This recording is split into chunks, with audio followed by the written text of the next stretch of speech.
ನಮಸ್ಕಾರ ಎಲ್ರಿಗೂ, welcome back to my channel Mane Kai ರುಚಿ. ಇವತ್ತು ನಾನು ಒಂದು ಬ್ರೇಕ್ಫಾಸ್ಟ್ ರೆಸಿಪಿ ಹೆಸರು ಬೇಳೆ ದೋಸೆನ ಮಾಡೋದನ್ನು ತೋರಿಸ್ತಾ ಇದ್ದೀನಿ. ಇದಕ್ಕೊಂದು ಟ್ವಿಸ್ಟ್ ಏನಪ್ಪ ಅಂದರೆ ಬೀಟ್ರೋಟ್ನ ಸೇರಿಸಿ ಈ ರೀತಿ ಪಿಂಕ್ ಕಲರ್ ದೋಸೆ ಮಾಡ್ತಾಯಿದ್ದೀನಿ. ಬನ್ನಿ ನೋಡೋಣ ಹೇಗೆ ಮಾಡೋದು ಅಂತ.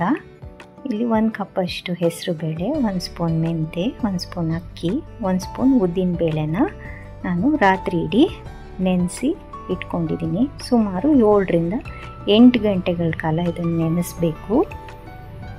ಈಗ ಇದನ್ನು ವಾಶ್ ಮಾಡಿಕೊಂಡು ಮಿಕ್ಸಿಗೆ ಹಾಕೊಳ್ಳೋಣ.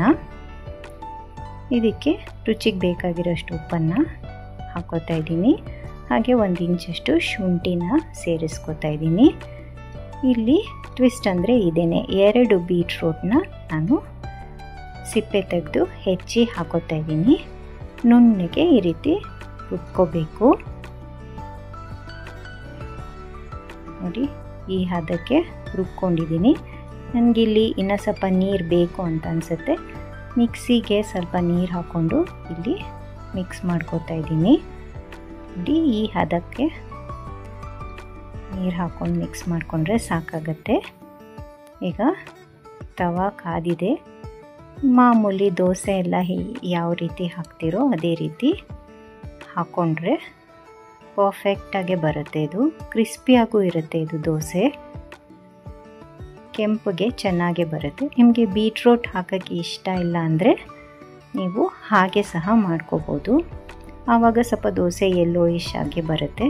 ಇಲ್ಲಿ ಒಂದು ತರಕಾರಿನೂ ನಾವು ಸೇವಿಸ್ದಂಗೆ ಆಗುತ್ತೆ. ಹಾಗಾಗಿ ಇದನ್ನು ಮಾಡಿದ್ದೀನಿ. ಮಾರ್ನಿಂಗ್ ಬ್ರೇಕ್ಫಾಸ್ಟ್ಗೆ ಒಂದು ಒಳ್ಳೆ ರೆಸಿಪಿ ಇದು. ನೀವು ಎಣ್ಣೆ ಬೇಕಾದರೂ ಹಾಕೋಬೋದು, ಇಲ್ಲ ತುಪ್ಪ ಬೇಕಾದರೂ ಹಾಕ್ಕೊಂಡು ಬೇಯಿಸ್ಕೋಬೋದು. ನೋಡಿ, ಒಂದು ಸ್ವಲ್ಪನೂ ಅಂಟೋದಿಲ್ಲ ತವಾಗೆ. ತುಂಬ ಚೆನ್ನಾಗಿ ಬಂದಿದ್ದು ದೋಸೆ. ಇದು ರಾತ್ರಿ ಉಪವಾಸ ಮಾಡೋರು ಸಹ ಮಾಡಿಕೊಳ್ಬೋದು. ಇದನ್ನು ಚಟ್ನಿ ಜೊತೆ ಸರ್ವ್ ಮಾಡಿದ್ರೆ ತುಂಬ ಚೆನ್ನಾಗಿರುತ್ತೆ. ಟ್ರೈ ಮಾಡಿ, ಖಂಡಿತ ಕಮೆಂಟ್ ಸೆಕ್ಷನಲ್ಲಿ ತಿಳಿಸಿ ಹೇಗೆ ಬಂತು ಅಂತ. ಹಾಗೆಯೇ ಈ ವಿಡಿಯೋ ನಿಮಗೆ ಇಷ್ಟ ಆಗಿದ್ದಲ್ಲಿ ಪ್ಲೀಸ್ ಲೈಕ್ ಮಾಡಿ, ಶೇರ್ ಮಾಡಿ ಮತ್ತು ಸಬ್ಸ್ಕ್ರೈಬ್ ಮಾಡಿ ಅಂತ ಹೇಳ್ತಾ, see you in the next video. Happy cooking.